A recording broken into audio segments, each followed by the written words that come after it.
Nosotros vemos que a través de la Escritura se nos muestra o se nos va revelando lo que es el carácter de Dios o también su persona a través de diferentes nombres como El Shaddai, como Jehová Rafa, como Jehová Jireh. Y de esta misma manera nosotros vamos conociendo, pero en los evangelios, en el Nuevo Testamento, los evangelistas o aquellos que hicieron los evangelios nos los presentan también de esta manera. Primeramente, nosotros vemos que Mateo nos lo presenta a Dios como Rey en la persona de Jesús. Jesús Rey. Y ustedes van a ver que habla mucho del reino de los cielos, de que Él es el Rey, y a través de todo el libro de Mateo, del Evangelio de Mateo, nosotros lo encontramos de esa manera. En el libro de Marcos nosotros encontramos que Jesús es presentado como el siervo, aquel que vino a servir, aquel que no vino a recibir sino a dar.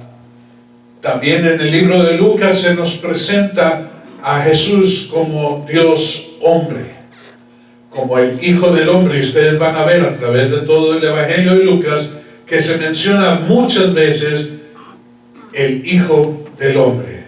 El Hijo del Hombre vino, el Hijo del Hombre fue enviado, el Hijo del Hombre fue entonces presentado por el apóstol Lucas de esta manera. Pero en el libro de Juan se nos presenta a Jesús como Dios. Y vamos nosotros hablando precisamente, ya que hoy nosotros celebramos la resurrección de nuestro Señor Jesucristo, vamos a hablar entonces del Verbo de Dios. Vamos a hablar ahora de aquel que es capaz o poderoso para dar vida eterna a nuestras vidas. Por tanto, vamos a la Escritura, vamos al libro de Juan, capítulo 1, y en los primeros 3 versos nosotros encontramos la palabra que nos presenta este evangelio acerca de Jesús como Dios. Y dice: en el principio era el Verbo, y el Verbo era con Dios, y el Verbo era Dios. Este era en el principio con Dios, y todas las cosas fueron por Él hechas, y sin Él nada de lo que ha sido fue hecho. Aleluya. Entonces, Juan es quien nos presenta a Jesús como Dios. No nada más es Jesús el que tomó cuerpo, el que habitó con nosotros como hombre y es Dios hombre, pero es también el Hijo de Dios, verdadero Dios mismo. Vamos hoy a hablar acerca del Verbo. Y el Verbo de Dios, primeramente, como dice aquí en lo que acabamos de leer, Él siempre ha sido, siempre ha existido. Yendo ahí rapidito al libro de Revelación o Apocalipsis, como te guste más.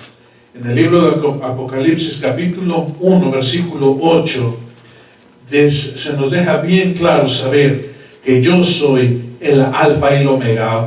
En las mismas palabras de Jesús, yo soy el alfa y el omega, dice el Señor Dios, el que es, el que era y el que ha de venir, el Todopoderoso. El Todopoderoso. Amén. Él es quien era, pero también es quien es, y es quien ha de venir. ¿Esto qué quiere decir, hermanos? Que antes que nada fuera, antes que nada existiera, está el Señor mismo. Y de hecho hay un pasaje que dice que el Señor Jesucristo fue inmolado antes de la fundación del mundo. Esto habla de la obra del Señor.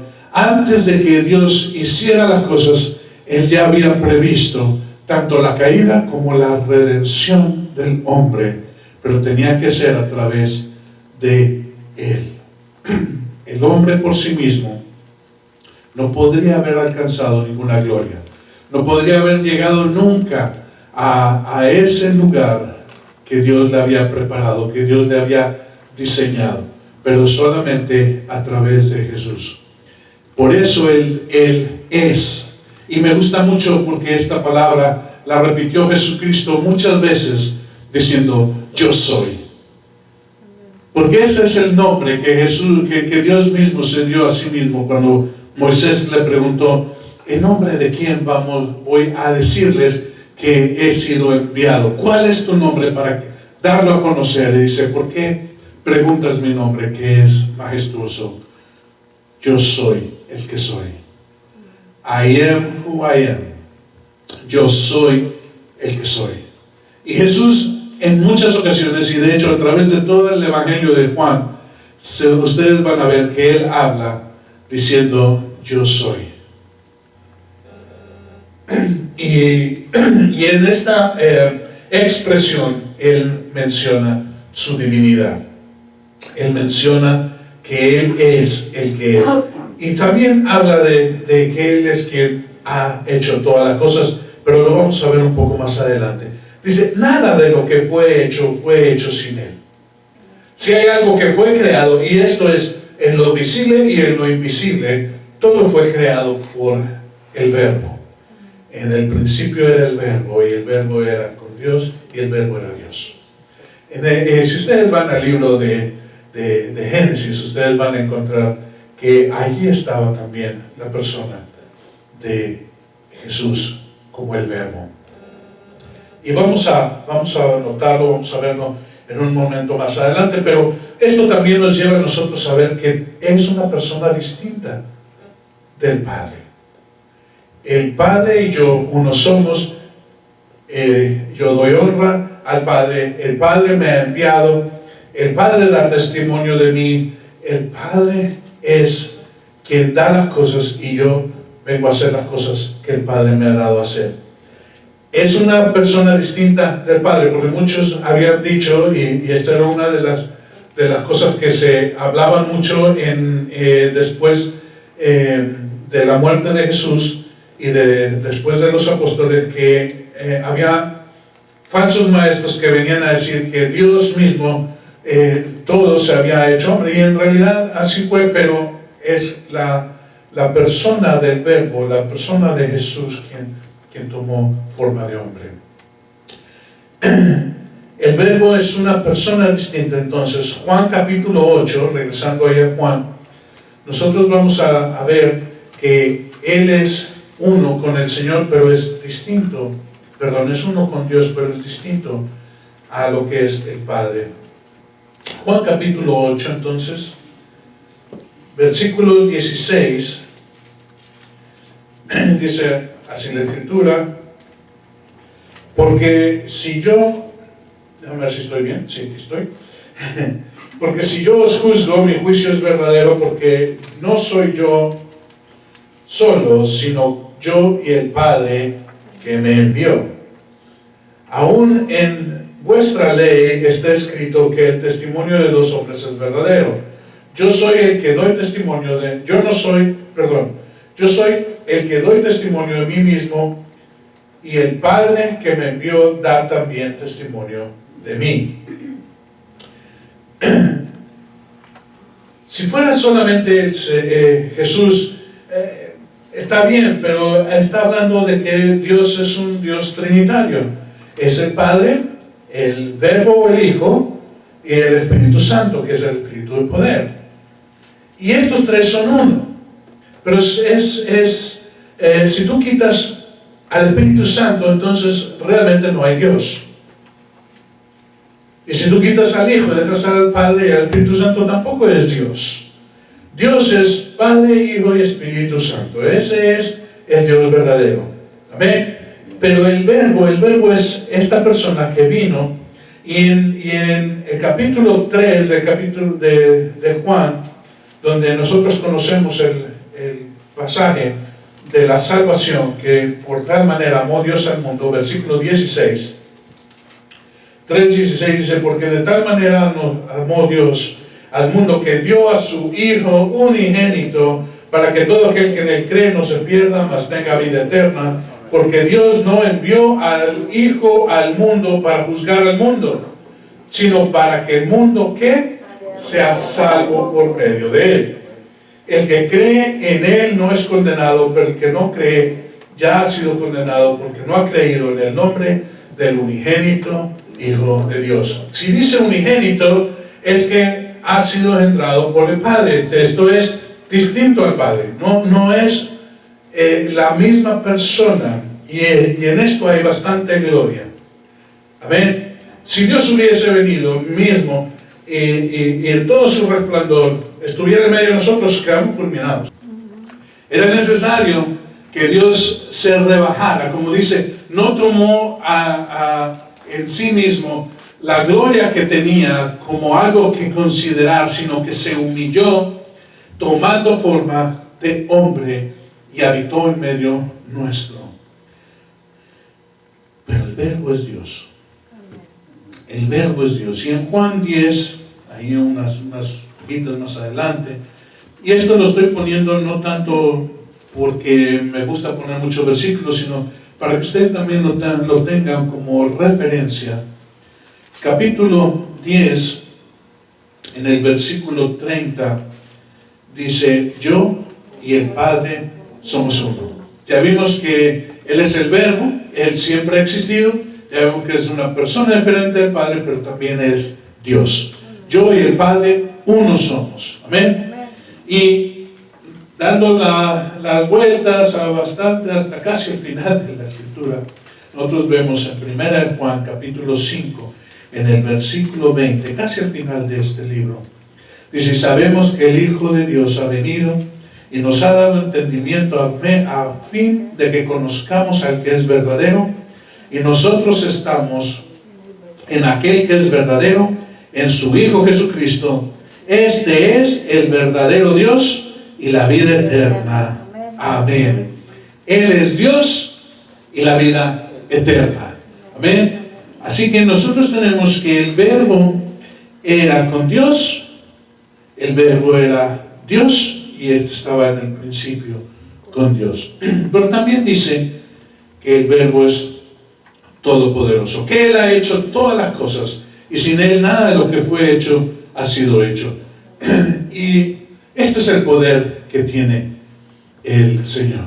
Y si tú vas ahí a la red y pones el Verbo de Dios, vas a ver muchas ocasiones en que se muestra unas manos haciendo todo el universo, o las estrellas, o separando las aguas de las aguas para que hubiera tierra. Pero todo esto lo hizo con su voz, no con sus manos.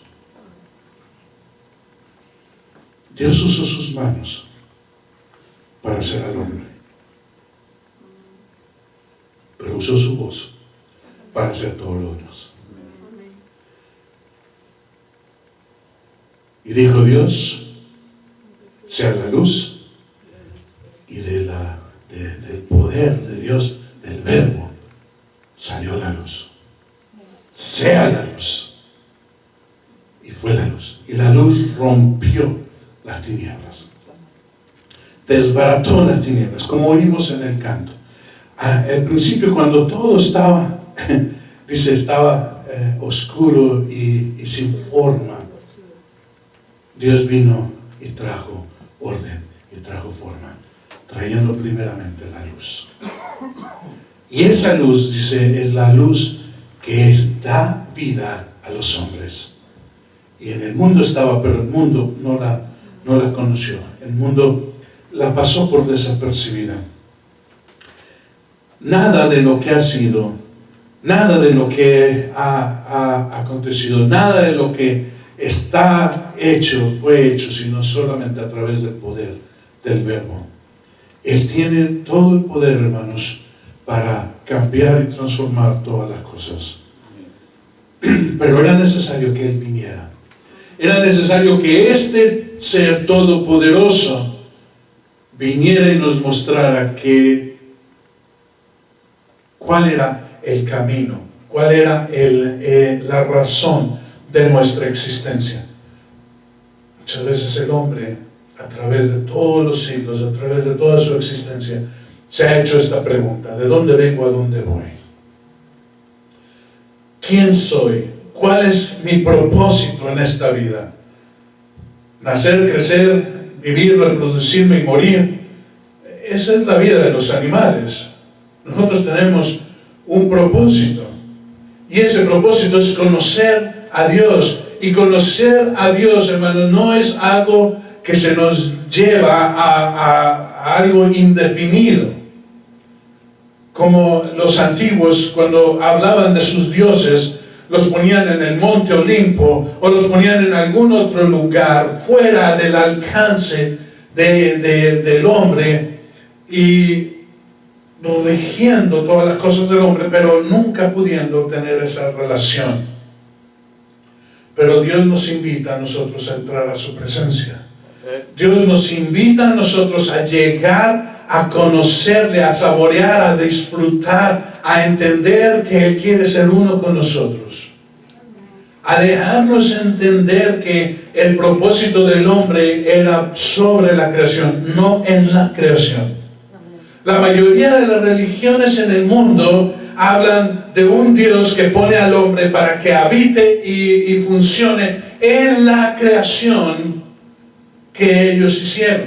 Si van a ver a los aztecas o a los mexicas o a los olmecas o a los mayas o a alguna otra religión, ya sea en Babilonia o más allá en Asia, ustedes van a ver que estos dioses crean el mundo y ponen al hombre, ya sea como saliendo del maíz, como en algunas de las culturas mesoamericanas, que del maíz salió el hombre, y por eso hay unos más tostados que otros.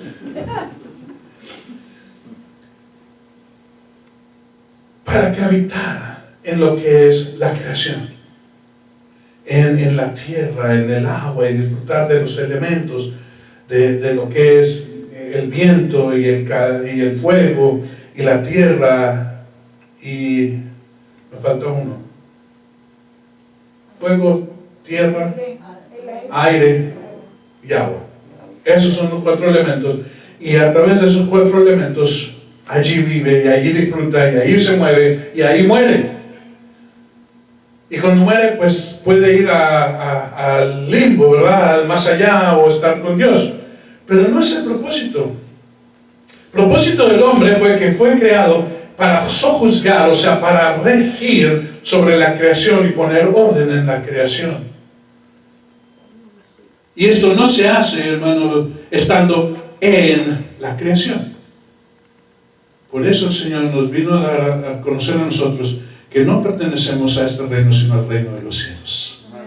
Esto está el reino de lo que es natural, donde todas las cosas están en lo natural, y por eso nosotros pasamos cosas que suceden en lo natural, enfermedades o sufrimientos o falta de alimentos, etcétera, todas estas cosas que se sufren o que se pasan en esto. Dice, pero cuando estamos en el reino, estas cosas no se dan más, porque también dice que no habrá más llanto, ni lloro, ni dolor, sino que estaremos nosotros en eso. Pero eso no quiere decir, hermanos, que nosotros estamos ahí tocando arpas, cantando aleluyas en el cielo. Eso no es el cielo, porque el propósito de Dios es que el hombre cumpla su propósito para lo cual él fue creado. Por tanto, el Verbo tenía que venir a dejar saber al hombre cuál era su propósito, de dónde vienes, quién eres y a dónde vas. En la persona de Jesús nosotros encontramos estas respuestas.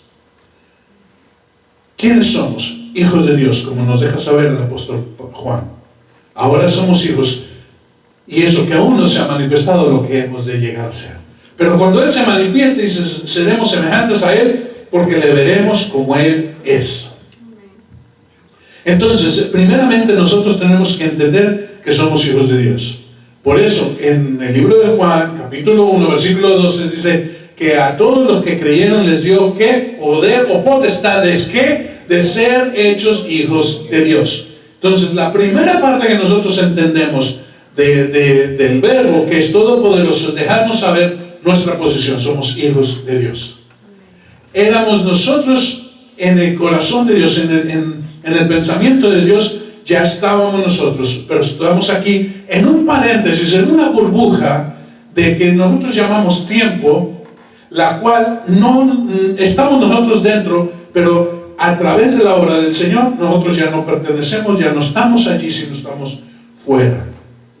¿Por qué, hermanos? Porque tú y yo somos eternos. Porque el Señor ha venido a traer eternidad a nuestros corazones para que nosotros no nos rijamos más por algo que es efímero, que es el tiempo y las sazones, sino fuera de ellos.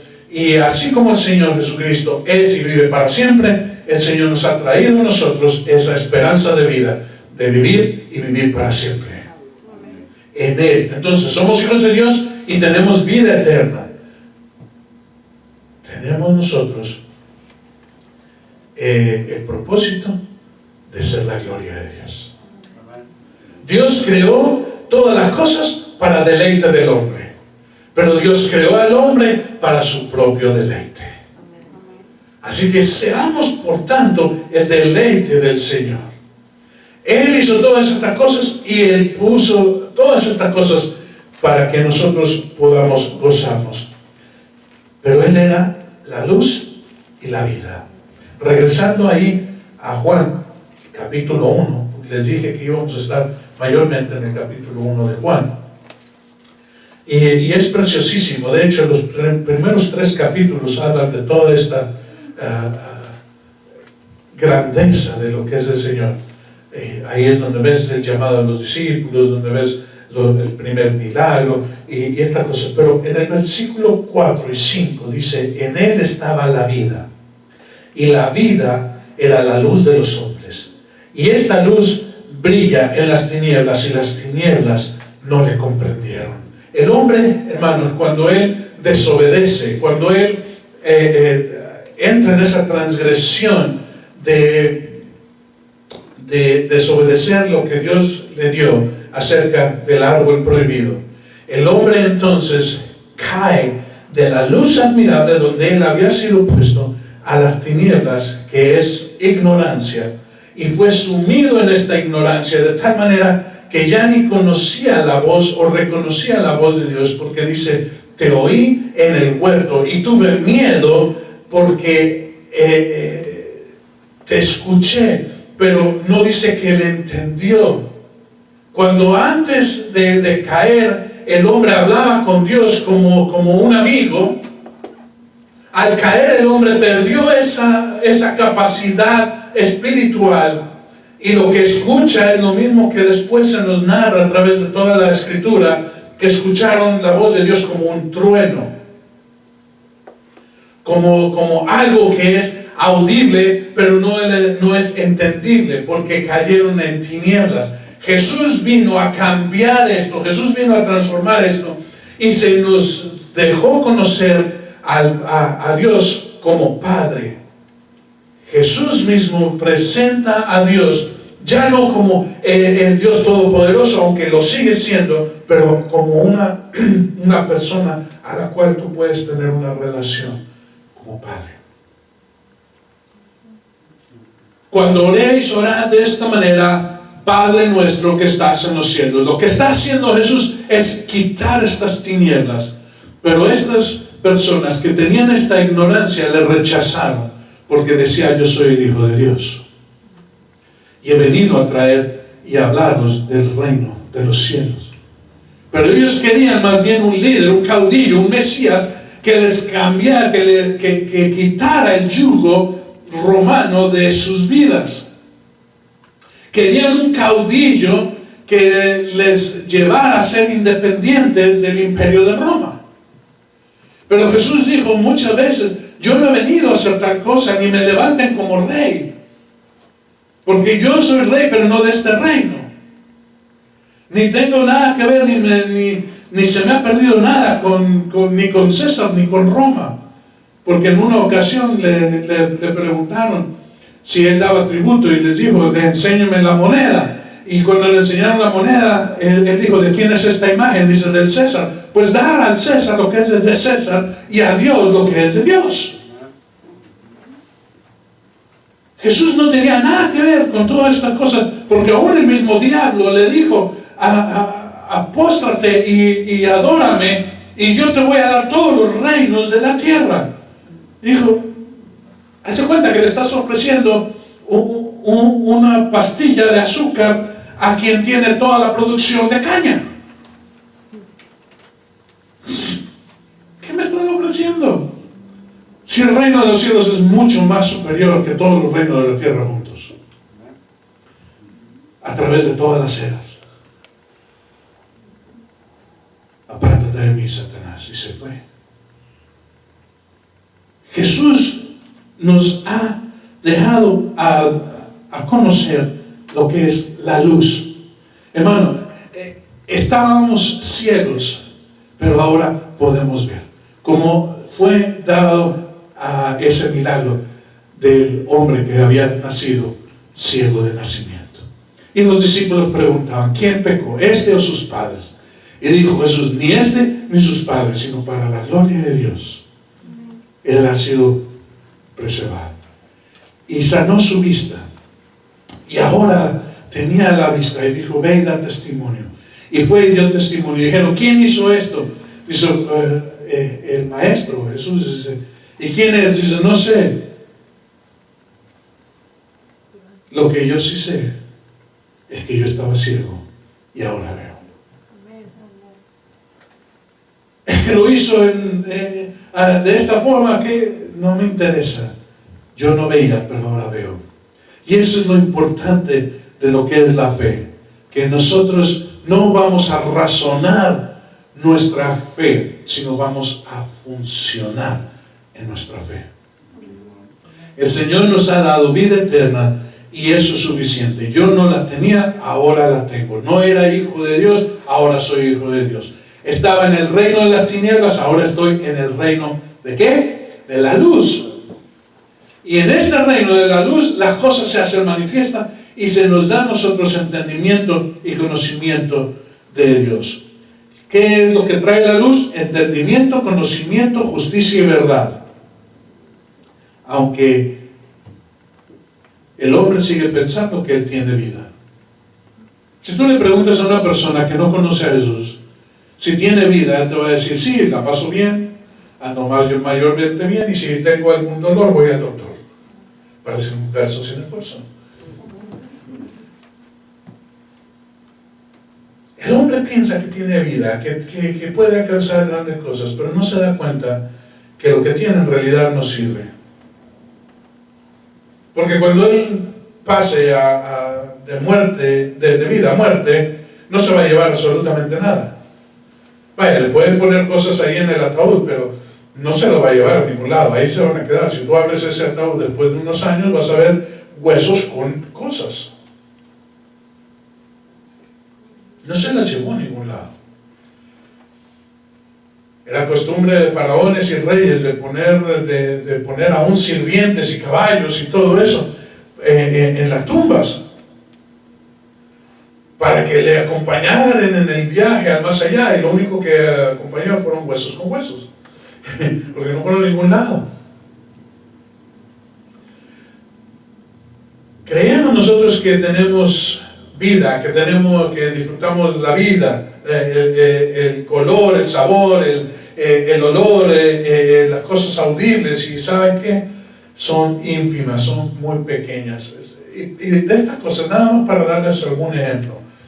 Hay un camarón en el mar, un camarón que tiene muchos colores, se le conoce como el camarón arcoíris, que tiene la peculiaridad de tener unos ojos que son los más complejos de todo el reino animal.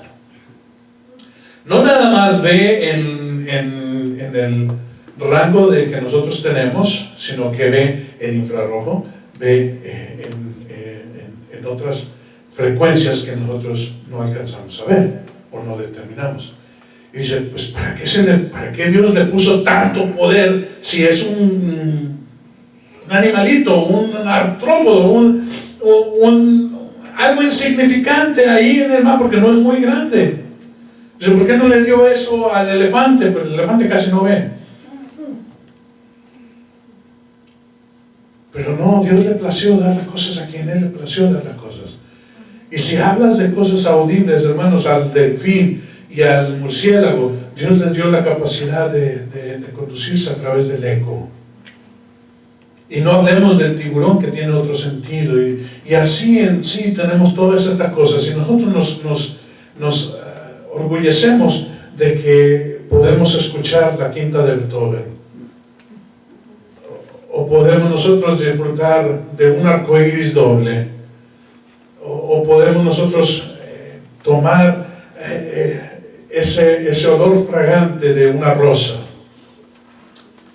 Y no nos damos cuenta que todas las cosas son, esas cosas son apenas raspando la capacidad que Dios quiere que nosotros tengamos. Porque eso es en lo natural, hermanos. Pero en lo espiritual, nosotros también tenemos estos sentidos. Así que la vida que el hombre piensa que tiene, en realidad no es vida. Porque Dios ha venido a dar lo que es la vida eterna.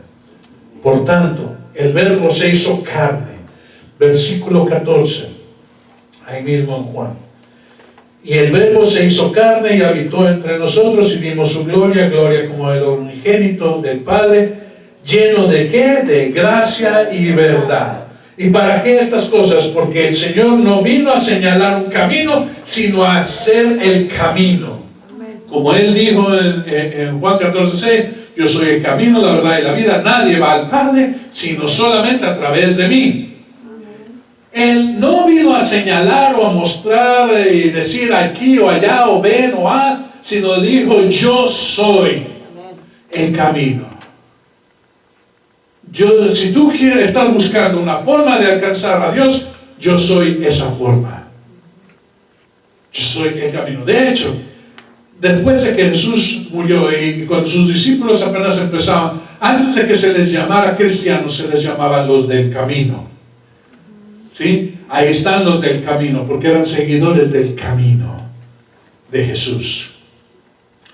No vino a hablar de la vida eterna, sino a ¿qué? A hacer la vida eterna y a dar la vida eterna. En Él está la vida. Y dice en Juan 17:3, dice, esta es la vida eterna, que te conozcan a ti, oh Padre, y a quien tú has enviado. Si tú deseas entender, conocer y disfrutar la vida eterna, conoce a Dios. Dices que a Dios nadie le ha visto, pero a Jesús tú le puedes conocer, como se lo dijo Dios a Tomás. Me has visto a mí, has visto al Padre. Así que en Jesús no vino a hablar de la vida eterna, sino vino a hacer y a dar la vida eterna. Por tanto, tampoco vino a cubrir el pecado con sangre ajena, sino Él vino a darse en sacrificio vivo por ti y por mí. Un sacrificio, como dice en el libro de Hebreos, único y tan poderoso que no es necesario ningún otro sacrificio. En Él nosotros tenemos todo lo que es el poder de la redención. Esto es que el perdón de nuestra transgresión, de nuestros pecados. Para siendo limpios ahora podernos presentar Él mismo al Padre y decir, estos ya están limpios, ahora pueden recibir la vida eterna tomando del árbol de la vida que fue prohibida su entrada, su regreso, cuando el hombre transgredió. Cuando el hombre pecó y tomó del árbol del conocimiento del bien y el mal, dijo Dios, echémonos del Edén, saquemos al hombre del Edén, no sea que en esta condición caída tome del árbol de vida y viva de esta forma para siempre, porque es necesario que Él tenga una redención. Y esta redención solamente viene a través del Verbo. Y el Verbo se hizo carne para ti y para mí. Para que a través de Él, de su enseñanza, de su poder, de su sacrificio, nosotros pudiésemos primeramente ser limpios delante del Padre y enseguida también tomar vida eterna. Esta es la obra de Jesucristo. Esta es la obra del Verbo de Dios. Y el Verbo de Dios es dador de vida. Así que hoy nosotros disfrutamos, por tanto, de esa vida, la vida eterna, la vida de la resurrección de Jesucristo, en el cual nosotros nos podemos gozar. Y podemos nosotros decir, aleluya. Jesucristo, te damos gracias, Señor, por esta vida tuya. Te damos gracias, Señor, por esta salvación tan preciosa. Te damos gracias, Señor, porque tú reinas y reinas para siempre. Y tú eres un Dios asombroso, un Dios glorioso, que reina con toda sabiduría y con poder y con amor. Tú eres nuestro Dios asombroso, nuestro Dios que reina. A ti sea la gloria y la honra, Jesús, por los siglos de los siglos. Amén y amén.